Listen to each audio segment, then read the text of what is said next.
everyone, this is Manoj from Pakistan, and you're watching my YouTube channel Insani Ittihad, which aims to invoke a little bit of humanity in all of us through awareness and understanding. So I wanted to actually share my Shavuos experience and something really miraculous, sort of. Well, okay, it was actually very, very significant for me and very, very miraculous or miracle-like, in my opinion, for me personally. So I thought that I should share it. So in my previous video before Shavuos, when I wished everyone Chag Sameach, I don't know, I was like feeling so tired and everything. The menu was so exhausted, and I had planned to prepare meals for three. Actually 6 meals in total. So I thought, it will be super exhausting if I go with the cheesecake as well. So I had dropped the idea of making a cheesecake, but I was hoping to get a cheesecake from one of the bakeries that from where, usually our family and I get a lot of, cakes and stuff. It was Friday, and there is this Jummah khutbah which happens, and apparently I live like 2 houses apart from a mosque in our neighborhood. So the mosque in our neighborhood is just a house away. So there is one house, it is partitioned into 2 houses. So there is this one house between my house and the mosque. So the khutbah was going on, and they were talking about the Maulvi. In the Sunni sect, the religious expert is referred to as Mufti or Maulvi, but in the Shia sect, the religious expert is referred to as Imam. So this was a Sunni mosque. This is a Sunni mosque because this neighborhood apparently is by and large a Sunni neighborhood, and therefore there is the Sunni mosque, and the Mufti or the Maulvi was delivering the khutbah in regards to the Eid al-Adha, which actually is the event where Muslims commemorate the Abrahamic sacrifice, and in their opinion it was Ashmal whose sacrifice Abraham actually presented in the context of the Jewish tradition. It was Isaac, of course.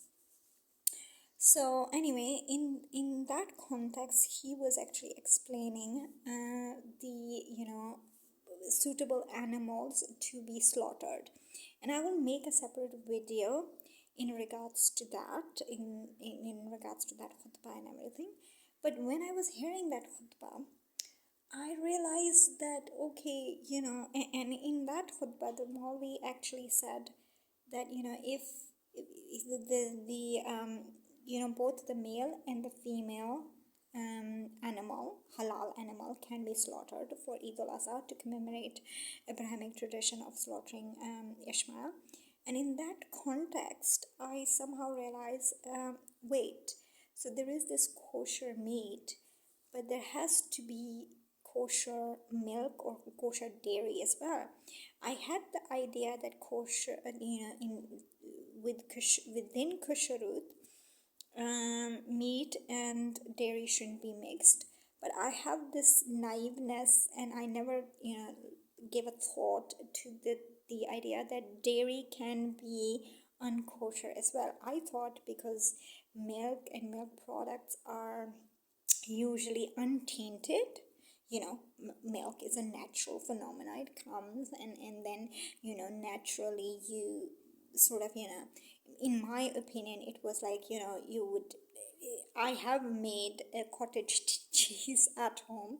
So what you do is you just drop a couple of drops of lemon, and it becomes curd, and then you drain out all the water and make cottage cheese for spinach and paneer, which is palak paneer, which I make very frequently, and it's one of my favorite dishes.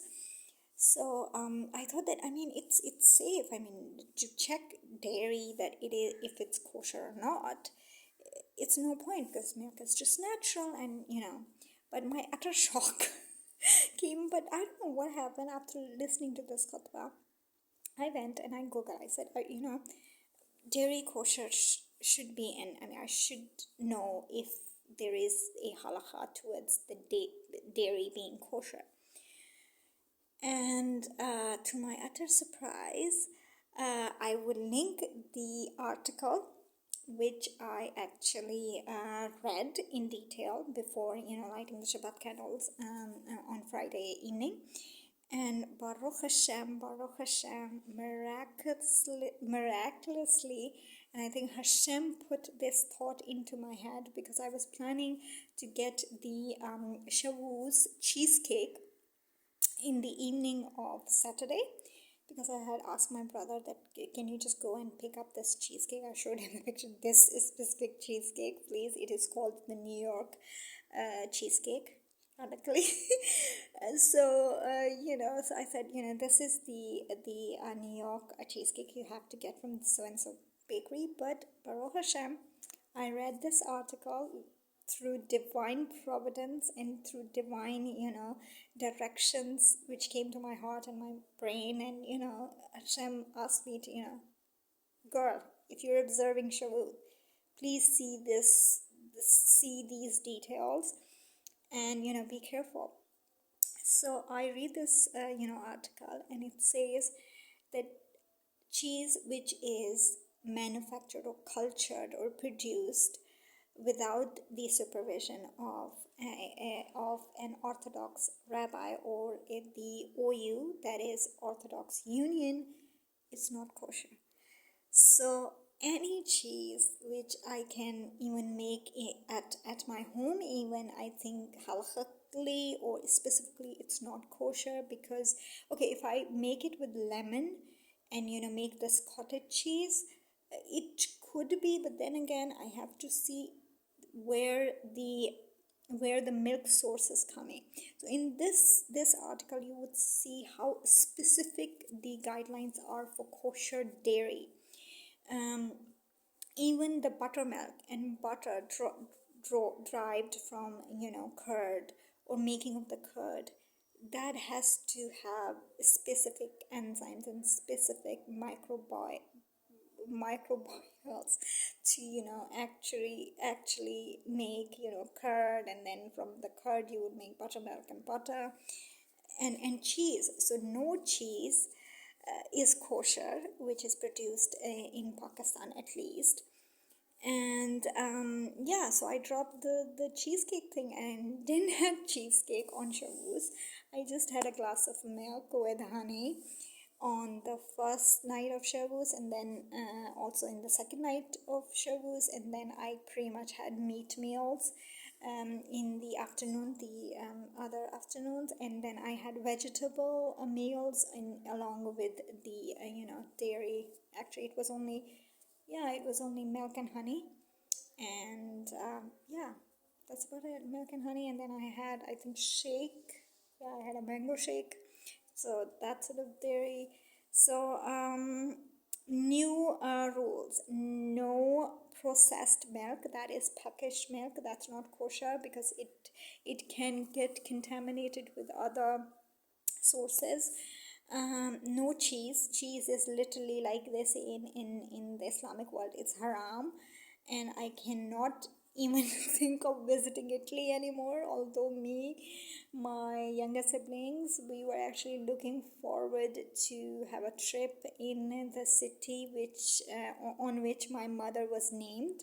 My mother's maiden name is Florence. So my mother's maiden name, as in before marrying my father and before converting to Islam, her name was Florence, and she was the only one who had a very, very Christian, a very, very Western Christian name. There are 5 sisters and 5 brothers, and my mother is like in the middle. So there are 2 sisters older than her and 2 sisters younger than her. And I would actually share their names. The eldest of my mother's sister is named Parmeen, and then it's Zarina, and then is my mother Florence, and then it's Nasreen, and then it's Rubina. So all, and my mother used to laugh a lot that I am the only Christian, daughter, because I have the Christian name, very, very Christian and very, very Western name. And she always wanted to visit Florence. And after getting married to my father, she again had a name which is actually a place. It's Farah, the province Farah in Afghanistan. So my father actually wanted her to have this name. My mother had Shehnaz. She liked Shehnaz, so she got Farah Shehnaz after converting to Islam. So anyway, but Florence has to be dropped off because obviously, I mean, Italian food is full of cheese and cheese is not kosher. And I might survive. I might starve to death in that trip. But who knows? I might figure out how to go about it, or visit before converting. No, but no, I don't think so. I will be able to go to. I don't like Italy anyway. But yeah. So anyway, so processed milk, that is packaged milk, is out. Packaged and flavored curds are out. I was actually very fond of yogurts, the flavored yogurts. They are not kosher unless there is this U sign or OU sign or K sign on the processed curd or processed milk. They are considered non-kosher. Even the dairies that from where we purchase milk, we can't be sure that it is kosher. So a dairy which solely produces dairy items, that is makes curd and buttermilk and butter and milk, slightly on a safer side. But then again, I mean, you're living in Pakistan, that's the best you can do. But this was a great enlightening, and again, it will add to my cleansing, to my preparation. And I literally got saved on Shavuos by Hashem through this miracle, through coming across this article and knowing that I need to cut off these foods, because obviously this food and everything, it not just goes and nourishes our body, but it also nourishes and goes into our souls. And a Jewish soul is affected if one eats non-kosher food, and one has to be very, very careful. I still have to check the grape juice that I use for Kiddush on Shabbos. I have to see if that is kosher, because even if it's not kosher, I have no other option. But it is good to know that now I have to be very, very cautious about certain things and how to go about it. And it was a wonderful, enlightening, article, especially as a woman, because in when I convert as a woman, I need to make sure the kitchen is kosher, the pantry is kosher, the food is kosher. So that is a very important aspect in my my Jewish life and my Jewish journey, my conversion. So Baruch Hashem, I had a wonderful Shavuos, very spiritual, very miraculous, and yeah, I enjoyed thoroughly reading the Torah, the weekly parsha, along with the first day reading of Exodus, and then again the second day the book of Ruth. So much insights, and I will keep on sharing the divine and spiritual concepts that I came across through reading and learning Torah. And it was such an amazing experience spiritually, and I can't thank enough to Hashem for giving me this insight especially in regards to kosher dairy and how I should look at it.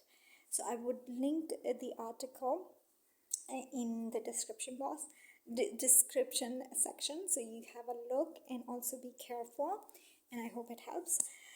Also, my brother, when I was having milk and honey, made this very weird joke that, you're drinking this milk, but are you sure the cow is kosher? So I think that was very funny. And I was drinking the milk, and in the middle of it, I said, actually, you kind of have the point that a cow has to be also kosher, because whatever cow eats makes the milk, and we have to be sure and assured that the cow is actually getting the kosher feed. Along with that, if there are some people, what they do is they insert hormones or some injections to enhance the production of milk. That also kind of makes the cow unkosher and eventually the milk unkosher. So well, in the end, I've realized that living in Pakistan as a Jew is impossible, or living in any society where there are no Jewish institutions, there are no Jewish communities, it doesn't work. You cannot live in a country, I mean, for a long term, as like, and living as a home. You're having a life there, you have a you're literally living there. But yeah, you can go. I mean, if there is this, some people have, they have their work commitments. I mean, they're living in China. Some Jewish people they're working in China, and what they do is that they go back to their homes in more flourishing Jewish communities, whether in New York or in Canada or in the UK or anywhere for that matter. I mean, even Australia. I mean, there are Jewish people who are working in China, and they go back and forth from China to Australia. So having this also gave me this insight that having a Jewish community, having Jewish institutions, having rabbis, having bad things, having this ability to have this Jewish system to actually make a Jewish life much more easier and much more halakhically observing, it's very, very important. So living in Pakistan is not for me, and I hope and pray, fingers crossed, or what am I, fingers crossed, that's not even Jewish, but yeah, praying a lot to Hashem lately to somehow carve my way towards a place which has a Jewish community, and so that I could start a Jewish life, go through my conversion journey and everything. So much prayers needed, much luck needed. Hope everyone's Shavuos was awesome, and yeah, I hope every one of you enjoyed. I just wanted to share this experience, and yeah, I would be sharing all the insights from the Torah portions, which were indeed very enlightening. So thank you very much.